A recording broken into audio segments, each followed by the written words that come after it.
forge your inner armor. Welcome to the Inner Armor Podcast with Dr. Timothy Royer, where we explore ways to train our brains and bodies to become dynamically resilient so that we can all, from professional athletes to ordinary people, perform at our potential.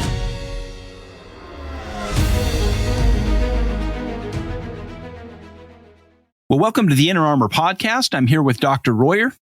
Yes, it is good to be here with you, Greg, today. Yeah. Awesome. Doc, we've been talking a lot lately about human thriving and presence and the value, or really even the necessity of sensory input. And today, I want to talk about walls. So let's think about what a wall can do. On the one hand, walls can be positive. They keep things outside that you don't want to let in, right? Wild animals, Vikings, cold winds, right? Hail. It can protect something from external threats, and it can shut out noise or distractions. If I hear the freeway or my neighbor's party next door, it's nice to go inside my walls and shut out that noise, right? They can preserve my privacy. I can go inside my walls and, do my thing and not have anybody watching me. But walls also have another side, right? I mean, they can isolate us. Walls by nature almost prevent connections, or they make connections much more difficult. Your wall can have doors in it or gates in it, which means that your connections or communications with what's outside the walls is through a very narrow opening, right? Right. Mm-hmm. A sort of narrow and defined portal that you can control or defend. And while whatever's outside your walls can't see inside, the flip side of that is when you're inside your walls, you can't see what's going on around you. So walls can contain, and they can control, and they can limit, and they can shrink space and options and experiences and relationships. And whatever is inside of walls becomes kind of self-referential. It only knows itself. So on the positive side, castles have walls, but so do prisons. Yes. So why are we talking about walls today? Because we've been talking about thriving, and we've been talking about presence, and we've been talking about paying attention to our senses and the world around us, and also what throttles those things, what cuts those off. And it seems to me that we build a lot of walls in our life that make it difficult to be present and engaged and pay attention to our senses and to really thrive. So I really want to mine your wisdom and experience here on the ways that we build walls or have built walls, or walls have been built for us and around us that kind of rob us of thriving and presence and sensory engagement with the world around us. Absolutely. Big topic. All kinds of layers to this. I want to first start talking about the positive of that. And when you talk about walls, it reminds me of when I did a lot of pediatrics, working with parents and children and early childhood development. I actually would talk about walls in parenting and how important that is in forming an environment for a child that has consistency, that has predictability, right? But with everything, things can get out of balance. It becomes so predictable, so controllable that now the walls become a problem. But in parenting, what I would explain to parents a lot is when you're setting up family rules and roles with children, the reason why you want to be consistent is those walls around that child need to be fixed and not something that they can just move by throwing a tantrum or doing some negative behavior. If you push on the wall, so like many of us are probably in a room right now, okay? If you were to push on that wall and that wall moved, you would say, wow, I have a lot of power, right? And that child can feel that at that moment. Is that wall moved? I'm in control. I have power. But you know what that also produces is anxiety in children. And to be permissive all the time isn't healthy, because while they get us, there's a sense of control. It's not healthy control, because you don't want to push on the wall and move because now you wonder, is the ceiling going to cave in? Like my world becomes unpredictable. And so we do need boundaries in relationships. We need certain walls with what our expectations are with ourselves. We cannot do everything. You can't be the best dad, best husband, and the best businessman and the best athlete. I mean, there's certain pieces, your golf game can only go so far and still maintain relationships unless that's what you're doing for a career, right? So we do need walls in respect to boundaries. But what happens is we start to create walls as a way to deal with our fears and the anxiety we have to the point that we start to push people away. And that would be kind of the negative thing that we're talking about, where this technology in our world becomes a way to distance people from us, even though we might not be initially intending to do that. But we're distancing the encompassing sensory experience that real relationships have and making it more of a digital experience that becomes more cognitive. Texting with somebody is totally different than actually reaching out and touching them. That's something a computer will never, ever do. A computer will never be able to feel the touch of somebody that loves them or what a kiss feels like. Like it won't do that. You can't make a computer won't do it. It won't be able to hear the sounds that we hear at a beautiful symphony. It won't smell those flowers and the richness to them as you're on a walk. And it just overtakes everything in you, right? Or that food that hits your lips and you're like, oh my goodness, that is the best barbecue I've ever had, right? Or see the sunrise the way we see it. All of these are way beyond any supercomputer that will ever exist. Our senses are absolutely incredible if you just took one of them, much less 5, right? And what these walls do many times that we create is it limits us from this all-encompassing experience of true relationship. My thumbs texting is not a relationship. Okay? It's interesting you say that. This is a number of years ago. I was at this industry conference, and there was a panel discussion about how the media industry had changed. And there was a guy on the panel discussion who was like this grizzled old veteran of New York media. I think he'd been like an advertising exec, like back in the Mad Men days, like the Don Draper days and all this kind of stuff. And he's kind of retired, like owned an agency or something, partner. And so he's this grizzled old guy. And he's on this panel and he's like, I walked through the agency today in Manhattan, and he goes, and I see all of these kids, and they're sitting at their desks or their cubicles, right? And they're just, tapping away, on their keyboards. Yeah.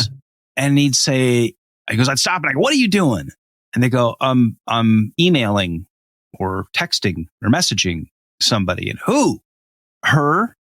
And he goes, she's 6 feet away. Why don't you just go talk to her?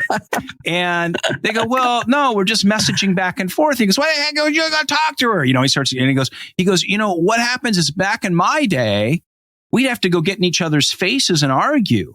And sometimes we go out we'd go out for drinks after work and get big screaming arguments and bar fights. But he said, we learned how to work stuff out. In those screaming matches and those bar fights and those confrontations, we sort of wrestled with real people and real ideas and solved problems. And I suppose probably developed some emotional intelligence and relational intelligence about how to deal with people. And he said, what I see is these young kids in my agency today don't ever sort of develop those skills or those capacities with other people because it's all mediated by electronics. Right. Yeah. And I think what happens is it's not that the technology isn't good, but it becomes kind of the solution. It's the hammer for everything that you see. And sometimes you need to use a different tool, and I see this, with a lot of the, you'll see it in the customer service arenas now where, it's always chat, which, I love that sometimes. But there's other times you cannot explain it in a chat. You can't get your refund with the chat, but you can in the discussion. Or if you're looking for this particular thing, you need that interaction or to solve a problem. It's very interesting. I have 4 kids, and there's a particular time that I see as I look at how their ages that, I don't know what kind of happened in the world as far as technology, but the younger one has a harder time. She's very good at the technology, better than everyone. But sometimes I'll say to her, hey, just call the person, talk to them, right? And we laugh about that. Oh, no. I'm going to text it. I'm like, just have a conversation. You'll probably solve this problem. Now, the flip side of that is sometimes it can be very quick and efficient, but sometimes it can also become very clumsy and you need the personal touch, right? And so it is finding that balance. It's not that we want to, live under a rock, but being open to maybe I need to drive to the restaurant and actually interact with a waitress and have a meal, with other people around versus just digitally doing it on my phone or getting my groceries that way every single time. Well, yeah, but Doc, just wait about 6 or 8 more months until GPT-5 is released, and artificial intelligence now is better at customer service or better at most jobs, medical diagnostics, and a whole lot of other things. They're even talking, they're coming for you, Doc, because they're talking about now that you can have artificial intelligence that does diagnosis and counseling with people, right? Ask some questions, interacts. And the point I want to make is that technology has exploded in an exponential way in the last 30 or 40 years that really is unlike other parts of human history. So we can go back and say, well, at some point somebody invented fire and the wheel and the steam engine and airplanes and all that. But in some ways, none of that really robbed human beings of their interactions with each other, right? You may have said, well, now we can ride on a train instead of riding on a wagon train, right? Or now we can ride in a car instead of on a horse, but you're still with people. But what technology has done and is accelerating at an even faster exponential rate with artificial intelligence and virtual reality and a whole lot of other things is that it basically becomes completely immersive.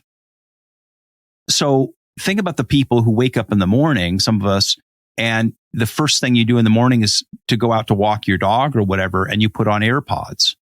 So now you can listen to your music, or you can listen to the Inner Armor podcast or whatever it is. Yes, that's what you want to be listening to. But the problem is that now you're not hearing the birds chirp and you're not paying attention because your brain is constantly being fed a stream of digital content. And you're scrolling through your phone and you're surrounded by screens, LCD screens, almost 24/7. The last thing you see before you go to sleep is your phone screen. The first thing you see when you wake up is your phone screen. And that content is self-selective. So I choose the news channel I want, the music station I want, the content that appeals to me. And I'm essentially building this very small, immersive bubble that I live in that fills my senses and my brain nearly every waking moment. And so the question becomes, as we look into the future, how do we as human beings thrive in that kind of a world? Yeah, I think it first starts with our understanding of the reality of, we can get so impressed with the technology that we don't realize how technologically advanced we are as a human with our brain and what we can create. All of these things have been created by the brain. The brain has made that. And if I kind of lean into those creations of the brain, but I don't rest in what is the brain doing and how do I enhance that, then I lose the ability for that to become any more innovative and creative. And the idea that, what I'm listening to on the podcast, even the Inner Armor podcast, is more educational or more impressive than just listening to the world around me and the noises of nature on a walk and people's voices in person when you see the expressions on their face. Like when you're talking about the GPT, it might be able to do therapy, but can it cry with somebody? I don't have to say anything. When I'm sad with someone, when I'm sitting next to somebody and, I put my hand, on their shoulder, I don't need to come up. People, a lot of times we need to realize it's more than just words. Our communication, words are only really, when you look at how things are communicated, words are only about 20% of the message that's sent.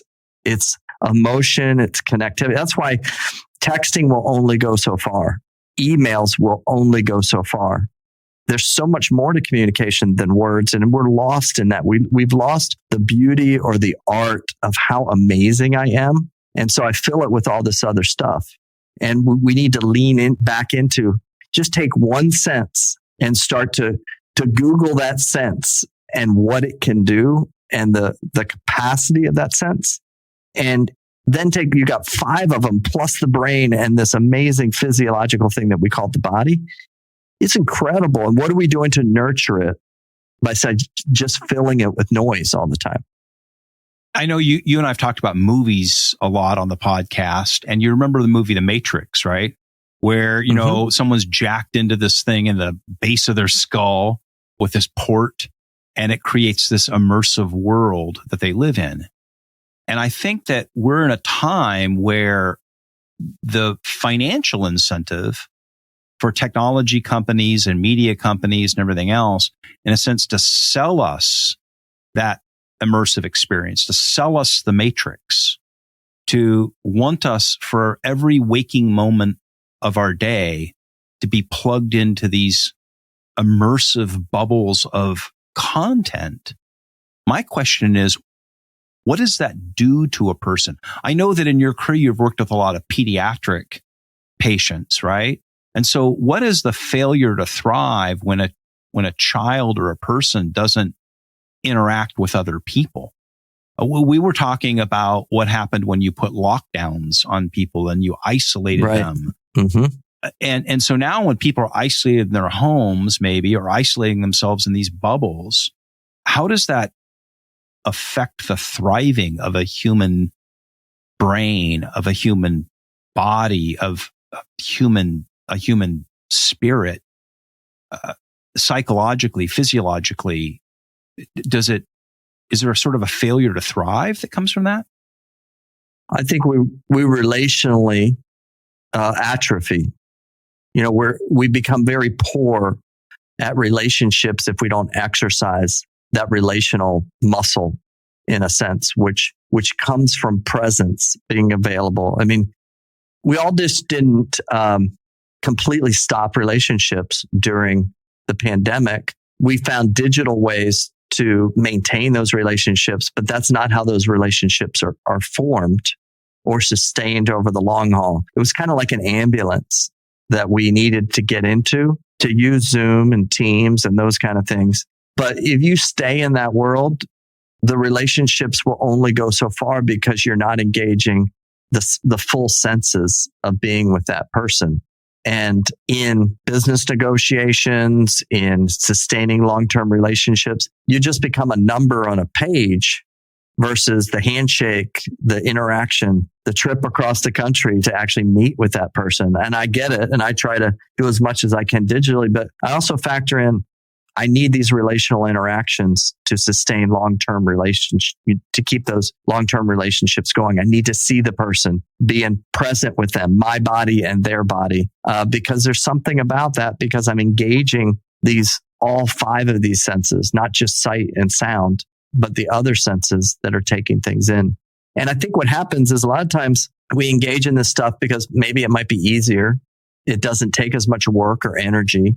And 2, we also might be avoiding things. And I would think that would be probably maybe number 1, is a lot of times we use these things to avoid things that we fear, inadequacies in ourself, negative things that we don't want somebody to, scratch that itch too much. And we want to be able to protect it and control it.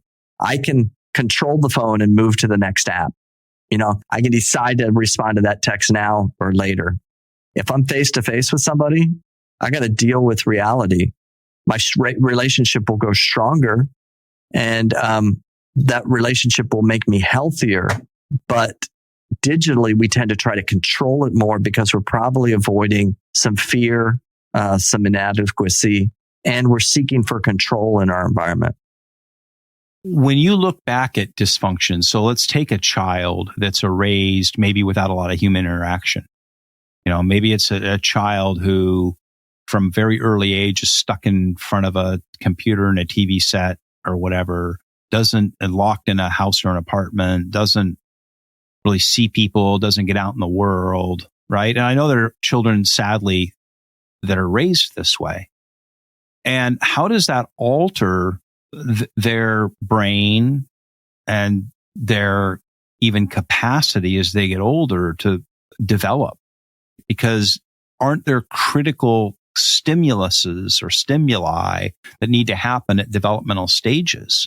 So when they've not interacted with other human beings fully, when they've not interacted with the natural world fully, when they've been just glassy-eyed, glued to a screen all the time, have you seen this kind of atrophy in a human being that causes sort of stunts their development? Absolutely. I mean, it dramatically impacts their attachment, which becomes it's what we would call a cyclical maladaptive pattern, is that early on in early development, you kind of develop this negative pattern of this is how I'm going to interact with the world, where I'm not going to attach with it. Okay. Or approach avoidant, where I'm going to sort of approach, but then I'm going to avoid. And then that plays itself out in the next relationship and the next relationship. And here we are 6 relationships later, and we're still in this kind of maladaptive pattern of being unable to attach and develop intimacy and understand the relationships are more than just seeing and hearing. They're touching and feeling and sensing. You need those things. You need those hugs. You need those, kind of pats of encouragement. You need those times that somebody sits there silently and just listens to you, right? But you can develop these maladaptive patterns that you just get stuck in those, and they just play themselves out over and over in relationship, and emotionally you feel empty. And a lot of times, what our goal in therapy, when we're having therapy with people, is to create, the goal in therapy is to create an environment where we can change that cycle and develop what's called, the technical word for it is a corrective emotional experience, where instead of this negative emotional cycle that the person's stuck in, the therapist steps in and they notice that they're being part of that cycle, and they react differently to try to break the cycle so it can now repeat positively. There's words that we use for that in psychology and referred to transference and countertransference, and how those relationships get put on you. And your job is to kind of break that. But yeah, these cycles start early on related to a child's development of attachment with key figures. And then they're just going to keep playing themselves out, because the brain is always going to try to solve problems that are unfinished. The unresolved past is the present. And so it's going to keep playing the same cycle out until it gets resolution. What about sensory deprivation? Right? I mean, I know if you put somebody in a sensory deprivation tank, they'll lose their mind in, a couple of hours, right, kind of thing. But, when you put somebody, or especially a young child, in a situation where the only senses that are being stimulated is what's coming through a screen, how does that sensory deprivation maybe sort of stunt their capacity to interact with the physical world? Yeah, where I see it most is their attention, their ability to attend in relationships, their ability to be aware in relationships. If things aren't moving all the time, like on the screen, then they can't it's very hard for them to hold down a conversation and maintain attention in the workplace when they might have multifaceted tasks that aren't just laid out for them by going from one level to the next level in a computer game. That they miss that lag time that happens many times in relationships, that you have to still sustain the attention even though there's a pause. And that's a skill that we're losing, is that ability to kind of be present with people, even in those lags or the lack of stimulus. And that's what when people are reaching for their phone all the time, okay, I would say that there's a sense of uncomfortability with themselves because they're trying to push down the beach ball in the pool. That's whatever this inadequacy is, by constantly moving. You've talked about before, whack-a-mole. They just keep kind of hitting it, and they're kind of using the distraction of the phone, the game, the texting, the Facebook. That isn't relationship. That's not real sensory relationship. I had this experience happen yesterday, actually. We have my son's wedding coming up, and I needed to get a haircut, right? So I walked up to the little town right up the road here. It's only like, half a mile away, to this, old-timey barbershop. And I was sitting there waiting for somebody, and this guy kind of like rushes in and looks really kind of frantic, and somebody else is getting the haircut. And I'm like, I wonder who this guy is. And he was actually going to be the guy that was cutting my hair. And I'm like, wow, he seems a little stressed. And so he says, I'm ready for the next person. So I'm like, okay, I'm good. So I go sit in the chair, and within 5 seconds, I hear this dog barking ring chimer. So his ringtone is a dog barking. And I'm like, what the heck is that? And he has proceeded to cut used a little bit of the razor, and has now turned around with his back to me, and I can hear click, click, click, click, click. He's texting somebody, right? And then 3 minutes later, I hear, rawr, rawr, rawr. I'm like, oh my gosh. And he stops cutting my hair. Okay. I'm going to pay $26 for this haircut. Right. He hasn't even asked me my name or who I am. He stops cutting, and I hear, he's texting. Right. 90 seconds later. I'm not joking. This happened probably 15 times. And I could get the sense from what he was talking about with one of his colleagues that this was something going on with one of his kids that was related to some anxiety or stress.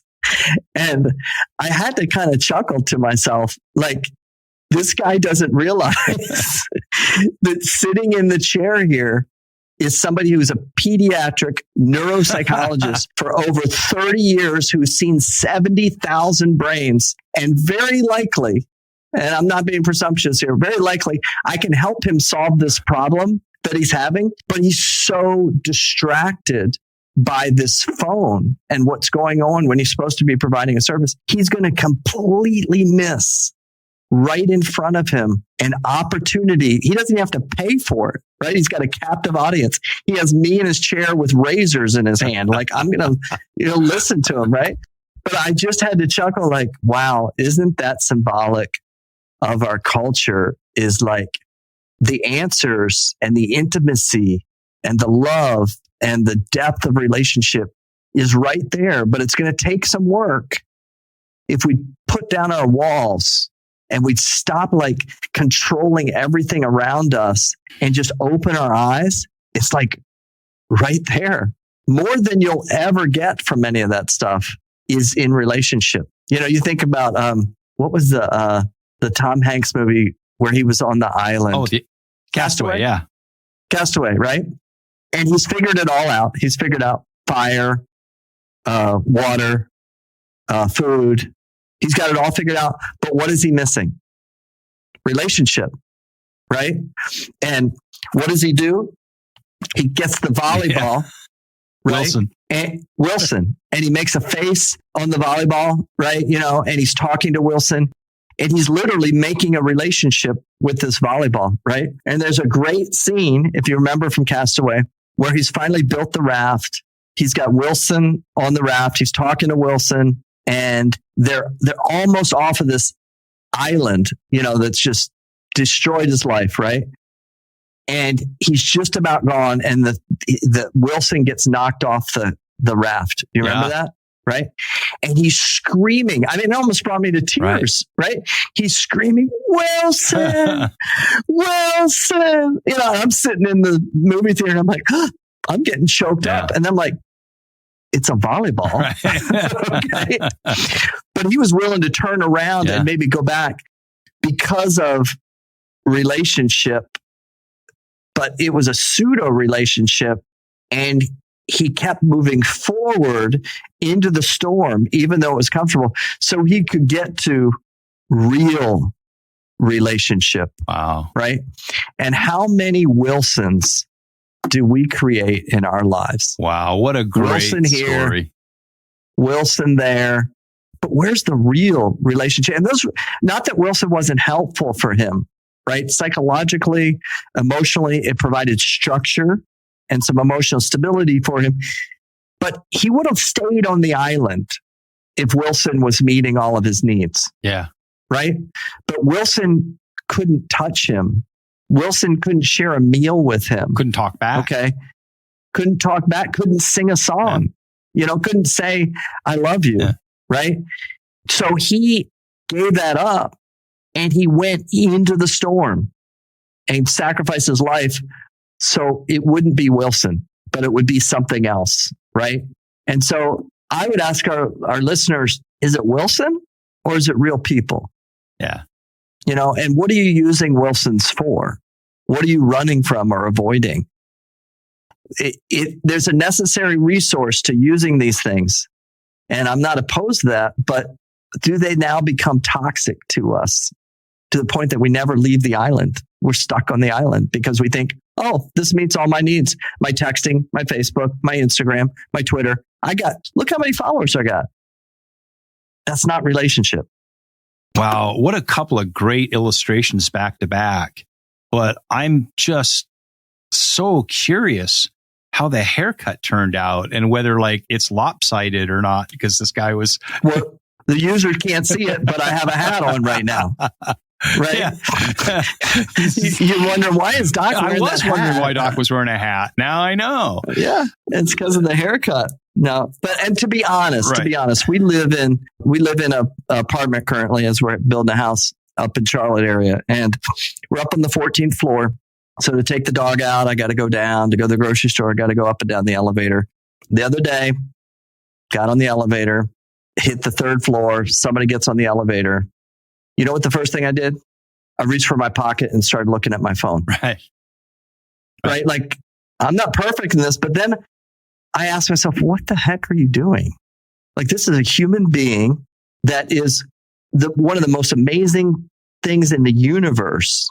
And you might have a few seconds with them. And what's so important on your phone? You know, I had some spam email that I started deleting and didn't even look up and say, hey, how's your day going? But it's not. I could have you encounter that for change. That person walks on to the elevator with you and it's not safe. It involves uncertainty, right? So you retreat into the wall because pulling the phone out of your pocket and looking at, some junk email is actually throwing up a defensive wall. It puts you into your bubble. Now I'm in my bubble. This person's in their bubble and it's safe. But I want to come back to your idea of cycles because I think there's another cycle here, or at least I think there might be. And I want to hear your thoughts on that. And that is this feedback loop with dopamine, right? So look, I know for a fact there is a ton of neuroscience that's employed by the tech companies. I mean, they hire a lot of neuroscientists and there's a lot of neuroscience research about how to get people to engage with these products, right? And so, for example, when you check whatever your social media feed is and you have likes, those drips, and they've designed it. I mean, they've gone through iterations and designs of screens and how they come up so that I want the dopamine hit of logging into Instagram or Facebook or Twitter and seeing likes or messages.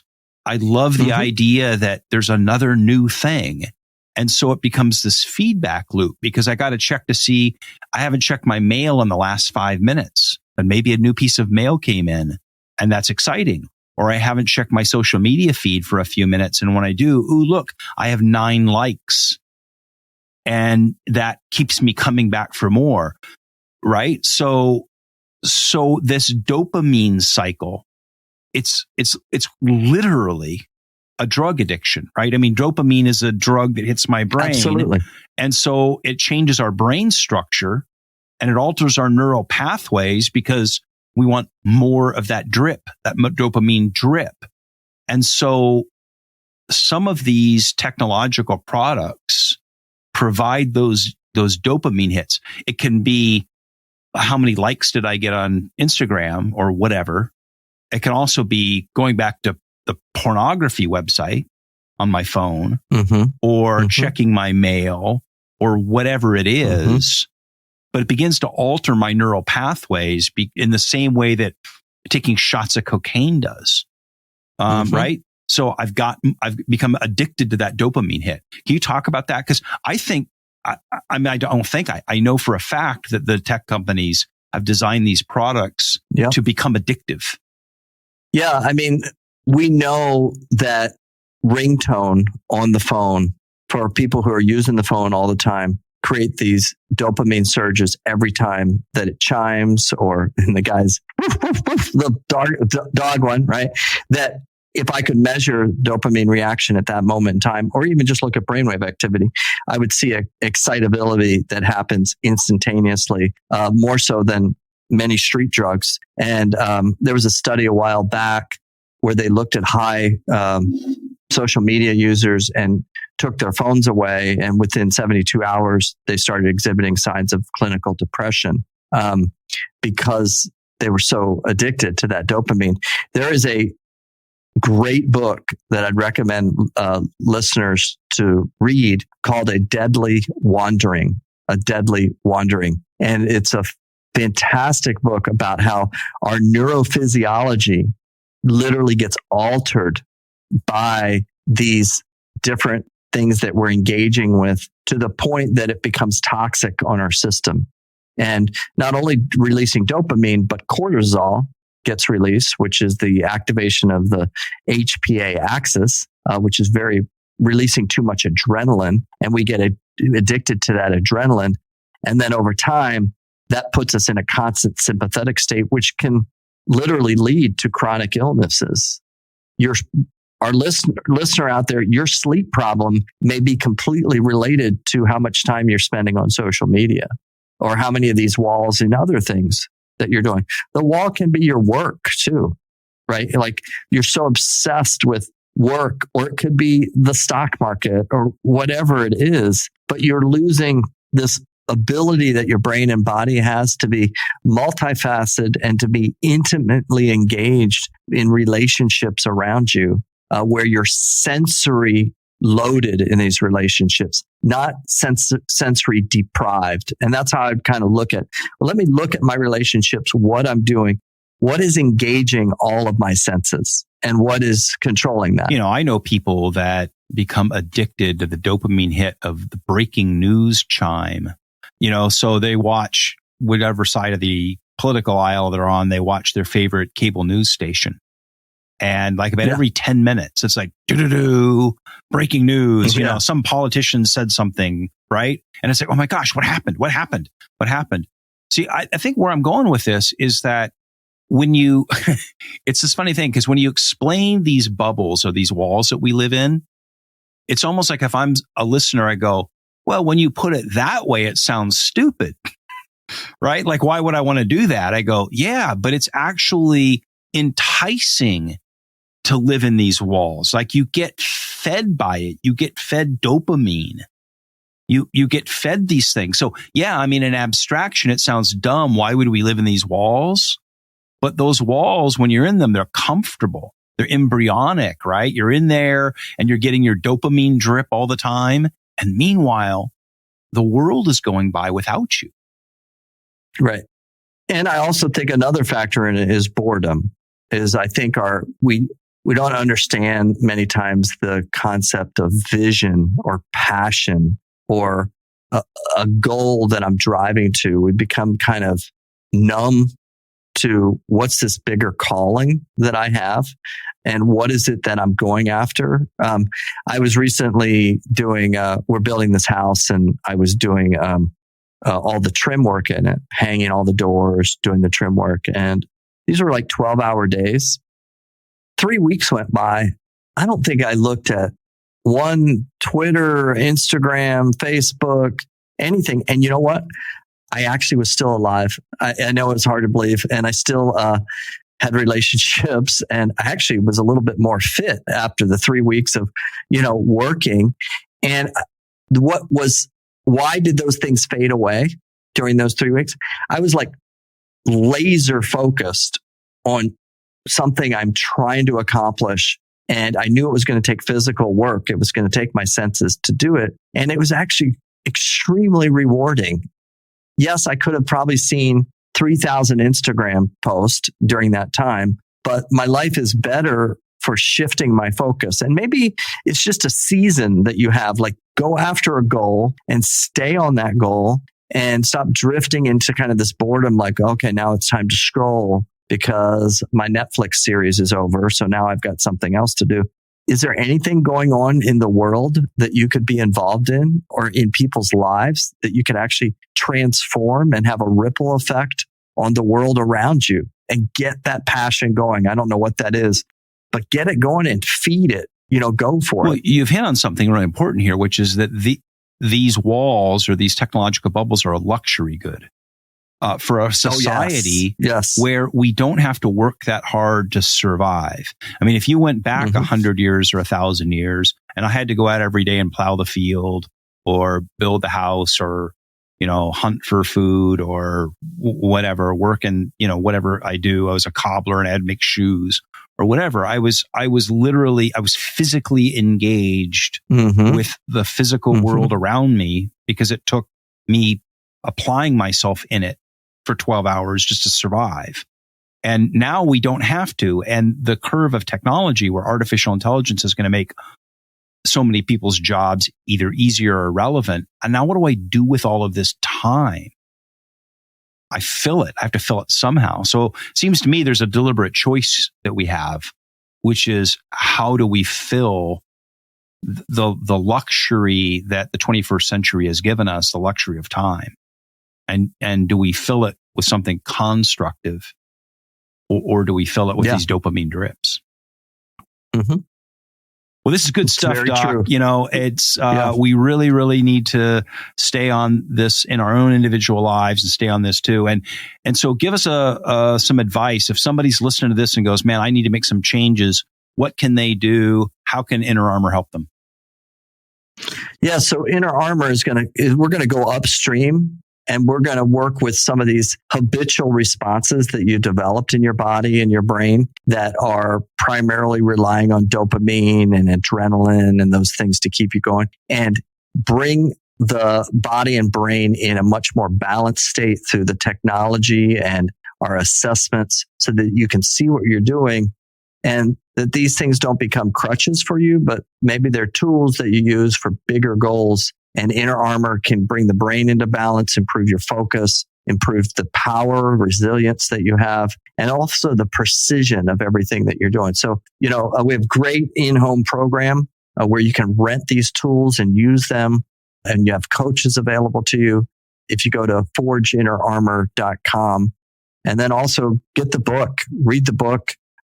We mentioned another book like Deadly Wandering. Educate. Education is the bridge to change. Absolutely. So go to Forge Your Inner Armor, forgeinnerarmor.com. You can check there to how to get an assessment and how Inner Armor can help you. Go to Amazon.com. Check in there on Forge Your Inner Armor, available in print, ebook, and audiobook. Doc, thank you. And I know you've got a big week ahead with your son's wedding and all the family coming to town. So blessings on you as you fully engage and are fully present in all of these wonderful things. And we'll see you back on the podcast soon. Great. See you later, Greg. Take care. This has been the Inner Armor Podcast. You can find it wherever you get your podcasts. Would you please follow or subscribe? and make sure to leave us a review or comment. You can learn more about Inner Armor, Dr. Royer, and how to perform at your potential by going to forgeinnerarmor.com.